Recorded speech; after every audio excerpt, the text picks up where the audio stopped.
Baik, Bismillahirrahmanirrahim. Assalamualaikum warahmatullahi wabarakatuh. Waalaikumsalam warahmatullahi wabarakatuh. Yang kami hormati para Dewan Penguji, pada kesempatan siang hari ini kami akan mempresentasikan terkait dengan tesis kami, penelitian tesis kami. Di seminar hasil sebelumnya, kami mendapatkan revisi seminar hasil penelitian kami dengan rincian seperti yang saya tampilkan. Kemudian selanjutnya kami akan mempresentasikan tentang progres revisi tersebut.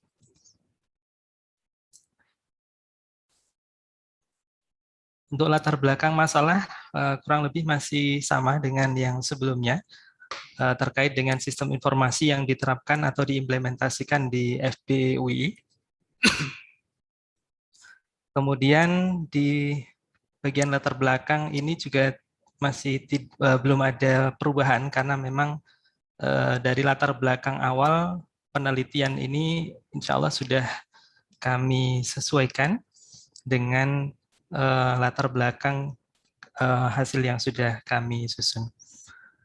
Tentang peranan awal dari website, kemudian tahapan penting dalam pengembangan website, dan yang paling penting adalah kenapa kami menggunakan metode WebQual 4.0 ini.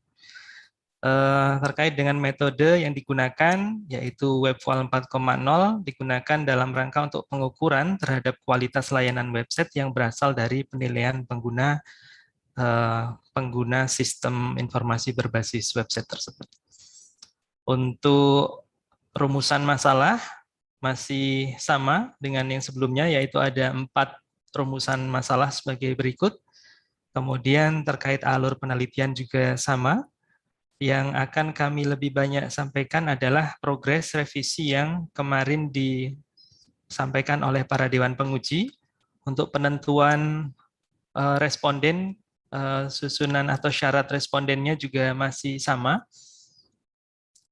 yaitu menggunakan perhitungan rumus Lovin dengan syarat yang pertama mahasiswa aktif pada program sarjana di 3 prodi, kemudian pernah menggunakan website sistem informasi surat keterangan mahasiswa dengan kurun waktu bulan Januari sampai dengan Juni 2021. Sehingga didapat hasil jumlah sampel minimal yang harus didapatkan adalah 91 mahasiswa. Dan dalam penelitian ini kami menggunakan kuesioner yang disusun dan kami modifikasi sesuai dengan kebutuhan dari penelitian yang kami lakukan. Dalam menguji kuesioner yang kami susun, kami mengumpulkan pengumpulan data responden awal sejumlah 30 responden, kemudian dilanjutkan dengan proses pengujian menggunakan alat bantu yang kami gunakan, yaitu IBM Statistik SPSS 25. Untuk proses pengujian dari responden awal, kami menguji dengan 2 uji, yaitu uji validitas dan uji reliabilitas. Dan setelah kami lakukan pengujian, maka dihasilkan data yang kami gunakan 30 responden awal tersebut diuji dengan uji validitas seluruh komponen pertanyaan yang terdiri atas pertanyaan-pertanyaan tersebut hasilnya adalah valid. Kemudian uji reliabilitas juga yang kami lakukan terhadap 21 pertanyaan kepada 30 responden awal tadi hasilnya juga reliable. Kemudian data keseluruhan kami melanjutkan proses penelitian dengan mengumpulkan data responden lanjutan dari R31 sampai dengan R130 dengan total jumlah responden yang digunakan untuk analisis adalah 100 responden yang kami berikan kode R31 sampai dengan R130. Untuk pembagian demografinya masih sama, yaitu tiga pembagian demografi profil responden, yaitu program studi, jenis kelamin, dan berdasarkan angkatan. Kemudian untuk selanjutnya yaitu proses analisis. Ya, analisis data tujuannya dilakukan analisis regresi berganda, yaitu untuk melakukan analisis pengaruh dari 2 atau lebih variabel bebas atau variabel independen. Dalam hal ini adalah variabel independen yang kita simbolkan dengan X dan variabel dependen dengan Y. Di dalam variabel independen ada 3, yaitu usability, information quality, service interaction quality, dan 1 variabel dependent, yaitu user satisfaction. Kita melakukan proses analisis dengan langkah sebagai berikut. Kemudian dihasilkan data yang ini tidak ada perubahan, masih sama seperti yang saya sampaikan ketika di seminar hasil. Ini juga masih sama. Yang berbeda adalah nanti pada hasil simpulan akhir. Di sini ada 1 pertanyaan modifikasi yang kami tambahkan untuk menilai respon akhir. Jadi 1 pertanyaan yang bisa menggambarkan bagaimana penilaian pengguna terhadap sistem yang digunakan pada seluruh responden. Di sini adalah 100 responden dan menghasilkan hasil sebagai berikut, yaitu 90% menjawab sukses dalam menggantikan sistem sebelumnya dan akan menggunakan kembali layanan ini untuk ke depannya. 90% menjawab sukses dan 1% menjawab tidak, dan ada 9% masih ragu-ragu dengan menjawab mungkin. Keraguan ini nanti akan ditunjukkan pada beberapa yang kami lakukan pengamatan dan observasi langsung, kenapa ada beberapa keraguan yang masih muncul. Ini adalah salah satu revisi yang disampaikan oleh penguji kemarin. Kemudian kami melakukan hasil pengamatan, menambahkan hasil amatan dan observasi dengan melihat pada 3 variabel yang kami gunakan. Yang pertama adalah pada tampilan antarmuka sederhana dengan kombinasi gambar dan navigasi tombol yang tepat, memberikan kemudahan. Dari unsur ini, pengguna kebanyakan puas dengan memberikan jawaban yang baik. Kemudian di information quality ini banyak yang dari jawaban responden ada keraguan. 1 di sini karena bukan di sini, yang di poin ketiga maksud kami, isi atau konten website yang berkaitan dengan penyajian informasi yang akurat, terpercaya, tepat waktu, relevan, mudah dipahami, ini juga menjadi kelebihan karena sesuai, cuman ada sedikit keraguan ketika layanan yang belum ada itu belum relevan ketika meminta sesuatu tetapi ternyata belum disajikan di sana. Itu yang menjadi 1 penilaian, memberikan penilaian di bawah baik gitu. Kemudian yang ketiga, kualitas interaksi layanan. Di sini terkait dengan isu atau penilaian keamanan sistem. Di sini kami juga menemukan ada keraguan-raguan terhadap apakah aman sistem ini digunakan, kemudian bagaimana data-datanya, kemudian kami melihat dengan observasi di sana sebenarnya sudah menggunakan sistem yang terkoneksi, jadi tidak menggunakan beberapa login lagi, tetapi cukup dengan menggunakan login yang 1, yaitu single sign-on SSO yang terkoneksi dengan Google Education. Selanjutnya, fasilitas komunikasi dengan pengelola juga sebenarnya sudah disediakan, dan ada fasilitas laporkan masalah yang terkoneksi dengan pengembang. Nah, perasaan aman yang muncul ketika pengguna berinteraksi dan beraktivitas dengan website serta adanya jaminan keamanan, serta adanya fasilitas yang bisa digunakan untuk berkomunikasi dengan pengembang maupun pengelola, ini menjadi nilai lebih. Nah, dari analisis, pengamatan, dan pengukuran, kami kemudian menyusun rekomendasi dari 3 variabel sekaligus 3 variabel dan 1 rekomendasi. Yang pertama tidak ada perubahan di sini, 2 juga masih sama, 3 juga masih sama. Yang berubah cukup banyak adalah di rekomendasi di poin 4. Di sini ditambahkan yaitu selain terkait dengan pemberian informasi data yang akurat, yaitu didapatkan bahwa memang ada pemberian informasi dan juga interaksi layanan itu yang menjadi satu penilaian penting karena nilainya agak ada keraguan-raguan, ada juga nilai yang tidak bagus begitu. Kemudian rekomendasi yang dapat digunakan yaitu menambahkan bagian atau fasilitas atau fitur yang menyediakan informasi mengenai alur proses sistem dan fasilitas FAQ bagi pengguna yang selalu diupdate secara berkala, sehingga informasi menjadi relevan dan format yang sesuai. Selanjutnya adalah dengan melakukan evaluasi dan perbaikan format database agar informasi menjadi lebih baik, akurat, dan terpercaya. Nah, dengan memperhatikan pada aspek HCI terhadap user satisfaction, dari 3 aspek pengukuran model WebQual 4.0 yang diperhatikan dari HCI dalam pengembangan sistem komputer, yaitu sisi manusia atau pengguna, ada 3 komponen, mesin atau sistem komputer yang dibuat, kemudian lingkungan atau faktor lain di luar manusia dan mesin.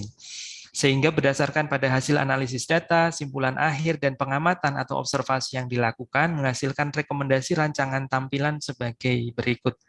Ada 3 submenu di sini, menyediakan menu atas. Di bagian atas ada yang terkait dengan informasi. Ya. Terkait dengan informasi, ditambahkan menu menjamin ketersediaan informasi yang cukup jelas, informasi yang selalu up to date itu ditampilkan di bagian atas sebagai tempat yang mudah untuk diakses. Jadi informasi itu sampai dengan baik. Kemudian rekomendasi yang kedua, di rekomendasi sub kedua yaitu mempertimbangkan kenyamanan dalam berinteraksi. Area badan yang ada di tengah sebelah sini yaitu menampilkan bentuk ikon gambar yang menarik dan memiliki mewakili layanan sehingga pengguna dapat memahami layanan yang ditawarkan dalam sekali pandangan sehingga user satisfaction dari sisi human computer interaction pun juga akan terpenuhi. Kemudian yang ketiga terkait dengan pemberian informasi data yang akurat, informasi yang dapat dipercaya yaitu dengan penyediaan fasilitas menu bawah yang terdiri atas 4 submenu, yaitu informasi tentang sistemnya, kemudian ada disclaimer-nya, kemudian pengelola, ini juga harus jelas bahwa ini ada pengelolanya, bukan ilegal begitu, bukan asal, tetapi memang ini resmi dikelola oleh institusi yang jelas.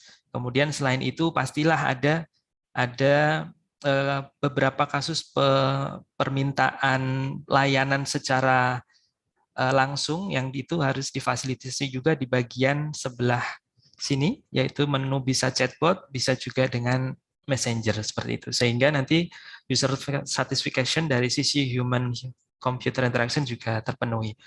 Dan untuk kesimpulan kurang lebih juga mengarah pada rekomendasi. Untuk rekomendasi dan kesimpulan, kesimpulan ini berdasarkan pada rumusan masalah yang kami susun di awal, kemudian kami buat rekomendasi, dan kami kemudian susul dengan kesimpulan. Untuk saran juga tidak banyak berubah, dan saya kira itu yang kami sampaikan untuk presentasi kali ini. Kami kembalikan kepada para Dewan Penguji. Terima kasih. Oke, baik, terima kasih Pak Hamid. Kita lanjutkan tanya jawab, nggih. Monggo Bu Emma. Oke, terima kasih banyak ya. Pak Hamid, terima kasih banyak. Saran-sarannya semuanya sudah ditindaklanjuti ya. Ya, Bu. Sehingga sisi-sisi informatikanya sekarang tereksplorasi dengan baik. Iya, Bu. Nah, kemudian Pak, jika masih memungkinkan kalau hasilnya masih bisa dikelompokkan gini, itu kan jenjang sarjana untuk 2 kelas yang berbeda ya, reguler sama internasional. Iya, Bu. Nah, yang respondennya itu ada yang mewakili dari kelas internasional? Eh, belum Bu, itu Oh, karena belum. memang belum saat ini baru baru masuk ke internasional, tapi yang dulu Oke. belum. Berarti di batasan ditambahkan ya. Oh baik Bu. Sehingga itu kan ada peluang penelitian lagi. Itu kan apa penerimaan pengukuran tersebut apabila yang menilai adalah yang kelas reguler ya. Baik. Bisa jadi karena ada pengaruh budaya dan lain sebagainya, yang kelas internasional besar kemungkinan nilainya akan tidak sama persis begitu nggih? Iya, Ya, Bu. karena kan ada yang dari kiri ke kanan, kanan ke kiri, atas bawah dan lain sebagainya kan budaya nggih. Nah, itu nanti bisa ditambahkan di batasan. Kemudian kalau surat keterangan tadi pilihannya banyak ya. Ada banyak Bu. Apakah hasil penelitian ini juga bisa mendeteksi sampai ke mana yang ternyata secara umum bagus, tetapi surat keterangan mana ya yang ternyata yang diragukan gitu, yang diragukan akurasinya. Mengapa? Oh, karena ternyata dari sekian banyak surat keterangan ada yang itu di-generate oleh sistem, ada yang memang itu harus ada campur tangan manusia misalkan. Iya Bu. Pak Hamid lagi di kantor ya? Iya Bu. Ada panggilan dari atasan? Oh, enggak Bu. Jadi itu nanti dispesifikan. Tadi kan ada yang keraguan, ada yang tidak relevan, supaya tidak punya persepsi yang berbeda, maka bisa diceritakan itu dari sekian surat keterangan mana yang itu memang mesinnya yang mengenerate, mana yang harus manusia. Karena bisa jadi yang tidak akurat itu operatornya gitu, bukan Iya Bu. Kemudian masalah yang aman tadi Pak, Bapak nyoba Aman, iya Bu, nyoba. tadi itu kekhawatiran, kemudian Bapak coba, kemudian Bapak yakinkan ini aman, Iya, atau Bapak melakukan percobaan enggak? iya Bu, melakukan percobaan. Dilaporkan enggak? Belum Bu, belum Oh, itu dilaporkan. bagus ya kalau dilaporkan ya. Di laporan Bapak ditambahkan. Kemudian ya, jadi Bapak memotret masalah menggunakan kuesioner, kemudian kuesionernya diolah, tidak berhenti sampai kuesioner saja. Kalau kuesioner hasil kan sepertinya berhenti sampai kuesioner, kemudian Bapak lanjutkan lagi penelitiannya menggali sisi-sisi informatika. Oke. Tadi ada chatbot ya, saya tertarik. Iya Bu. Chatbotnya yang penting ada chatbot dulu atau sudah dipikirkan chatbotnya kayak apa ya? Belum Bu, jadi itu hanya rekomendasi dulu. Ya, Yang sudah rekomendasinya. berjalan baru Messenger. Oh, jadi kalau ada chatbot itu nggak usah nggak usah nunggu pengolahnya jawab ya. Iya Bu. Oke. Nah, kalau yang pelaporan keluhan itu masuk situ atau enggak? Enggak kan? Enggak Bu, nanti di apa namanya, di Dipikir bagian yang mana? laporkan masalah kalau ketika ada masalah. Tadi di bagian atas atau di bagian bawah di layout HCI usulannya ya? Kalau di luar sistem tanpa login itu lewat Messenger memang Bu. Cuman kalau sudah masuk ke sistem itu ke laporkan masalah. Oh, oke. Ya. Terus saya tadi tertarik sama Bapak merekomendasikan untuk update database. Iya. Mengapa Bapak mengeluarkan pernyataan untuk update database? Ya, karena pertama ini datanya kadang yang khususnya di tanggal lahir, Bu. Tanggal lahir ini memang ada permasalahan kemarin yang saya temukan. Ada ketidaksinkronan antara format. Hanya format saja, tetapi itu kan cukup vital ya, karena format tanggal dan bulan itu akan berubah drastis ketika beda format. Itu saja sebenarnya temuannya. Nah, oleh karena itu sebaiknya Bapak sampaikan spesifik, Pak. Nah, jadi itu kan gede ya, tabel-tabel terus di kolom yang mana, di constraint yang mana yang harus dikawal dan lain sebagainya ya. Nah, database kan nggak Bapak teliti kan? Enggak Bu, tidak sampai sana. Antar muka juga nggak Bapak teliti kan? Antar muka enggak Bu, cuman di layanan saja. Oke, tapi Bapak buat itu. Untuk penelitian ini Bapak buat. Sistem informasi layanan surat keterangan mahasiswa Ya, itu sudah jadi kan? sudah Bu, sudah jadi. Sudah jadi. Di balik itu pasti ada perancangan antarmukanya ya, pasti ada database yang digunakan untuk menyimpan data-datanya. Ada Bu. Dibuat tapi tidak diteliti kan? Tidak Bu. Ditaruh di lampiran ya. Oh ya, ya. Oh, jadi penelitian Bapak itu kan sebenarnya besar, hasilnya banyak, tapi tidak semua hasil diteliti secara mendalam, ya Ya, kan? Bu. Karena pasti ada prioritasnya, ya. Tapi eman-eman kalau hasil itu tidak disampaikan, ya, Oke, Bu. bukan di laporan utamanya, tetapi di Lampiran. lampirannya. Oke, terima kasih banyak, Bu Kusrini. Baik, Terima kasih. Pak Emma. Monggo Pak Alfa. Saya baru aja nih. Kedengaran Mbak suaranya? Ada Pak. Kedengaran ya suara saya? Ya, terdengar. Oke. Ya, secara overall sudah baik Pak ya, tapi ada beberapa hal yang saya kira bisa digunakan untuk mengimprove hasil. Yang pertama terkait dengan ini kan atributnya 4 ya, usability, information Ya, Pak. quality, sistem service interaction quality, sama user satisfaction. Kalau saran saya, rekomendasinya dibuat percabangan dari atribut ini, usability. Misalnya, Bapak maaf boleh nunggu ajan selesai nggak? Saya agak ini. Tunggu sebentar ya. Iya Pak. Soalnya keras banget suaranya di sini.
Oke, saya lanjut ya. Tadi tentang rekomendasi hasil ya Pak ya. Nah, kesulitan dari yang di presentasinya sekarang itu, kita nggak tahu dari rekomendasi itu mana yang tergolong penting, mana yang tergolong mendesak, mana yang kira-kira bisa ditinjau lebih lama lagi. Nah, makanya biasanya kalau rekomendasi itu sering digunakan semacam IPA ya, Index Performance Analysis gitu. Jadi tingkat kepentingannya bagaimana sih dari rekomendasi itu. Nah, membuat tingkat kepentingan itu bagaimana ya? Bapak bisa saja menggunakan misalnya skala 1 sampai 5 untuk poin ini tingkat kepentingannya 3 atau 5. Nah, kemudian dari bukti itu didapat berapa skornya. Pernah kebayang Pak ya? Salah satunya itu. Atau model misalkan ini sangat penting ya, high important gitu atau low important, itu kan membantu si pengambil kebijakan dalam membaca rekomendasinya. Kalau sekarang ini rekomendasinya kan bentuk cerita gitu. Nah, saya kira dengan membuat hal-hal seperti itu akan membantu sekali. Nah, rekomendasi pun menurut saya juga ini masih bisa ditingkatkan lagi Pak ya, dikaitkan dengan teori di bidang yang 4 ini ya. Misalkan aspek usability itu kan ada, aspek usability itu kan banyak ya yang bisa dinilai gitu. Anda sudah menjelaskan tadi, sudah didesain gitu. Tapi apakah hanya itu saja? Nah, misalkan masih ada yang memungkinkan yang didapat dari teori, dari aspek-aspek lainnya, saya kira dikeluarin saja semuanya Pak, biar lebih biar lebih menyempurnakan hasil yang sudah didapat. Begitu juga dengan aspek seperti information quality dan aspek-aspek lainnya. Jadi ya tujuannya apa memperbaiki hal seperti itu? Tujuannya ketika ada waktu yang sangat mendesak ya, katakanlah kita mau mengimprove ini selama ya ada waktunya cuma 3 hari lah websitenya untuk diperbaiki. Apanya dulu nih yang prioritas gitu. Nanti kan si pengambil kebijakan tahu. Oh ternyata yang tidak terlalu prioritas itu malah tampilan gitu. Yang paling urgent itu kualitas data dari itu. Nah hal seperti itu kan kalau di ranking kan lebih enak. Ya mungkin bisa ditaruh dalam grafik atau di dalam tabel itu untuk membantu itu. Oke, udah situ aja sih Pak, nggak banyak. Baik, terima kasih Pak. Terima kasih ya. Oke, baik. Ya, pada prinsipnya perbaikannya sudah bisa diterima ya Pak ya. Apresiasi untuk Pak Nur Hamid ya, dari apa yang diberikan masukan di seminar hasil itu sudah dipenuhi begitu ya. Tapi untuk lebih sempurnanya, tidak ada beberapa masukan, nanti tetap diakomodir ya Pak ya. Baik Bu. Kami akan mendiskusikan hasil ujian Bapak